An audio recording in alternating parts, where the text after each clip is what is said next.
আসসালামু আলাইকুম।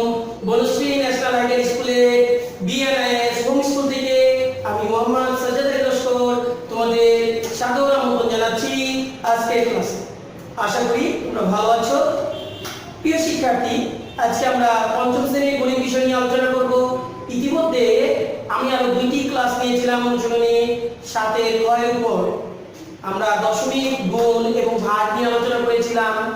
আজ আমরা সম্পূর্ণ 7 অনুশীলনীর উপর একটি যোগ্যতা ভিত্তিক প্রশ্ন আলোচনা করব। আসো আমরা প্রশ্নটা দেখি।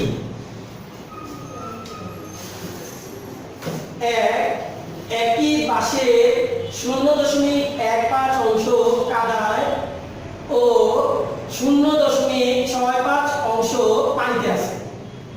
একটি পাশে 0.15 অংশ কাদায় ও 0.65 অংশ পানিতে আছে। পানির উপরে পাশটি 4 মিটার আছে। পানির উপরে যে অংশ আছে তার দৈর্ঘ্য 4 মিটার। ক, কাদায় ও পানিতে মোট কত অংশ আছে? কাদায় ও পানিতে মোট কত অংশ আছে? খ, বাসটির সম্পূর্ণ অংশের দৈর্ঘ্য কত? গ, বাসটির সম্পূর্ণ দৈর্ঘ্য থেকে যদি 5.5 মিটার কেটে ফেলা হয় তবে বাসটির কতটুকু অংশ অবশিষ্ট থাকে? তাহলে আমরা আসো ক নং প্রশ্নটা করে যাই। ক নং প্রশ্ন আমাদের রয়েছে কাদায় ও পানিতে মোট কত অংশ আছে? তাহলে ক, বাসটি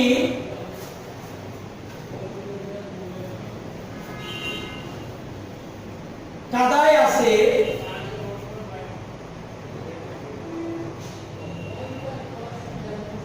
0.15 অংশ এবং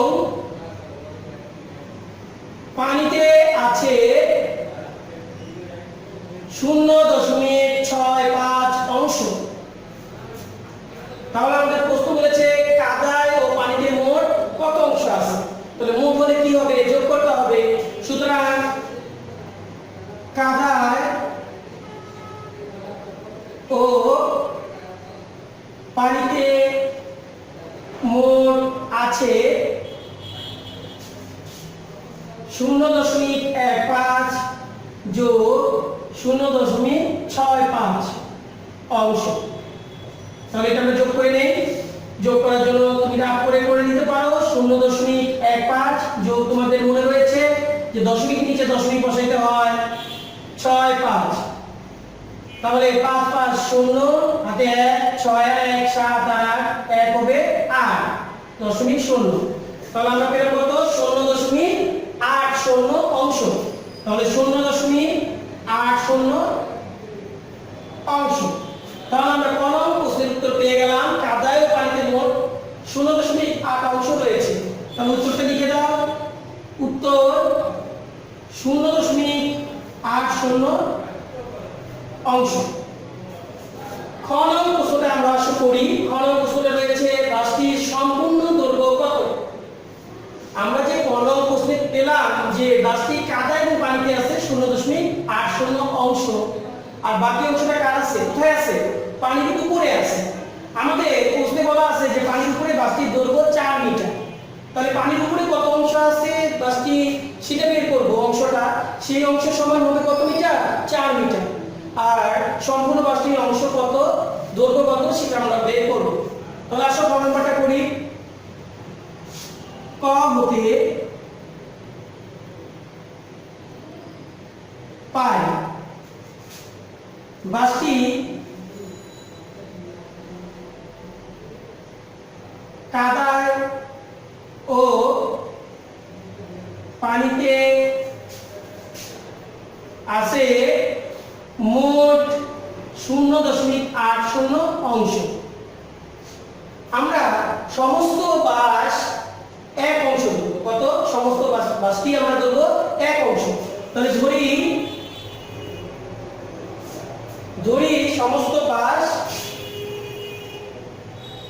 সমস্ত বাস এক অংশ।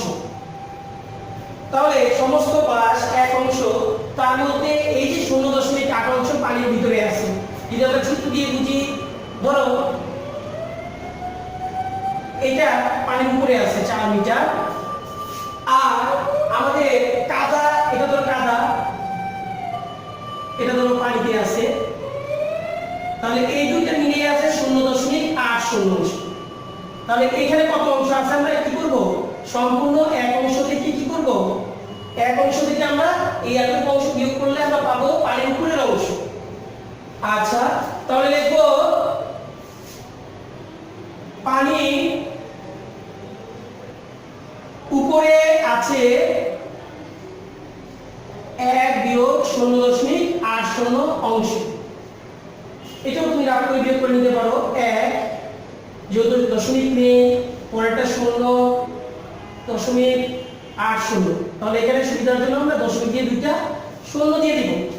তাহলে এটাকে যদি আমরা বিয়োগ করি তাহলে কি দাঁড়ায়, 0 0 8 আছে, 10 হবে 2 হলে 1 1 1 0, তাহলে 0.20 অংশ।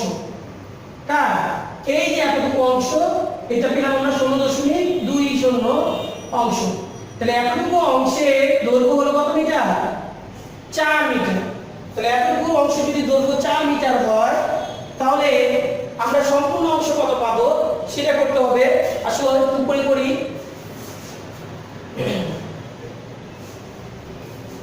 দেখো তাহলে এত অংশ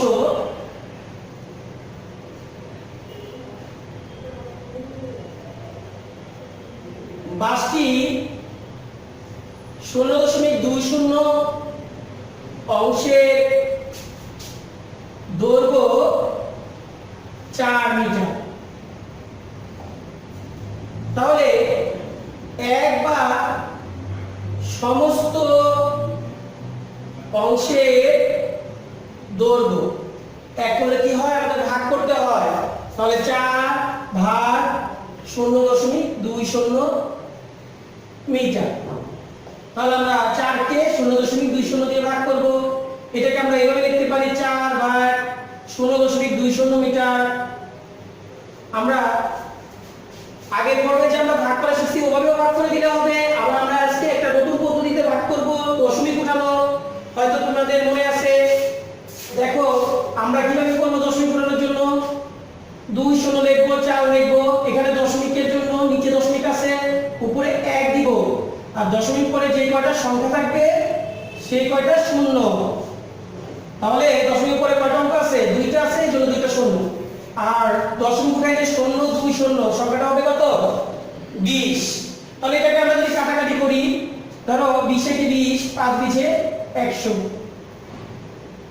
তাহলে 4 5 20 মিটার। তাহলে আমরা খ নম্বরের উত্তর পেলাম কি, সম্পূর্ণ বাসের দৈর্ঘ্য 20 মিটার। সম্পূর্ণ সমস্ত বাসের অংশ বলতে বাসটির সম্পূর্ণ দৈর্ঘ্য কত, সুতরাং বাসটি সম্পূর্ণ অংশের দৈর্ঘ্য 20 মিটার। উত্তর 20 মিটার। তাহলে এভাবে আমরা কলামটা কমপ্লিট করব। তাহলে বাসটির সম্পূর্ণ দৈর্ঘ্য পেলাম 20 মিটার। তাহলে এখন বলছে যদি বাসটির সম্পূর্ণ দৈর্ঘ্য থেকে যদি 5.5 মিটার কেটে ফেলা হয়, তবে বাসটির কতটুকু অংশ অবশিষ্ট থাকে, মানে বাসটির কতটুকু অংশ বলতে কতটুকু দৈর্ঘ্য অবশিষ্ট থাকে। এখানে অংশটা বলে আমরা দৈর্ঘ্য লিখে দিলে ভালো হয়, অংশের মধ্যে সমস্যা হতে পারে। কতটুকু দৈর্ঘ্য অবশিষ্ট থাকে। তাহলে তুমি খ থেকে আমরা পেয়েছি কি, আমরা বাসটির সম্পূর্ণ দৈর্ঘ্য 20 মিটার। যদি এখান থেকে আমরা 5.5 মিটার কেটে ফেলি তাহলে বিয়োগ করতে হবে, আর বিয়োগ করলে যা থাকে তাই আমাদের অবশিষ্ট থাকে। তাহলে গ নম্বর আমরা করব, খ থেকে পাই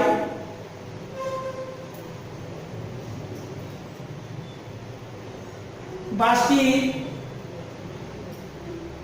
সম্পূর্ণ দৈর্ঘ্য 20 মিটার। তাহলে আমরা কেটে দেবো কত 5.5, তাহলে অবশিষ্ট থাকে 5.5 মিটার কেটে ফেলে অবশিষ্ট থাকে 20 থেকে তুমি বিয়োগ করো 5.5 এত মিটার। তাহলে এটা আমরা রাখতে করে ফেলি 20 10 দিয়ে দুটো শূন্য দিয়ে দিই, একটা দিলে হবে 5.5। আসো আমরা বিয়োগ করি, তবে 5 আছে 10 হবে 5 হলে 1 আসলো 6 আছে 10 হবে 4 হলে 1, তাহলে 14.5 মিটার। তাহলে এখানে আমরা লিখে দিব 14.5 মিটার। উত্তর আমরা লিখে দিব উত্তর 14.5 মিটার। তাহলে আমরা এইভাবে ক, খ এবং গ নাম্বার প্রশ্নটা কমপ্লিট করব। এভাবেই আমাদের বিভিন্ন অংশে যোগ্যতা ভিত্তিক প্রশ্ন থাকবে আমাদের চ্যাপ্টারগুলো থেকে। আমরা এইভাবে বেশি বেশি করে প্র্যাকটিস করব। প্রিয় শিক্ষার্থী, তাহলে আমরা এইভাবে আরো বেশি বেশি করে যোগ্যতা ভিত্তিক প্রশ্ন অনুশীলন করব। যত বেশি অনুশীলন করব আমরা তত বেশি শিখতে পারবো। তাহলে আজকে এসডব্লিউ থাকবে এটাই যে সিডব্লিউ2 এসডব্লিউ, তোমরা এসডব্লিউ খাতা করবে, এগুলো জমা দিবে, এগুলোর উপর আমাদের মার্ক রয়েছে, তোমরা জমা দিলে মার্ক পাবে, এগুলো যোগ হবে। আগামী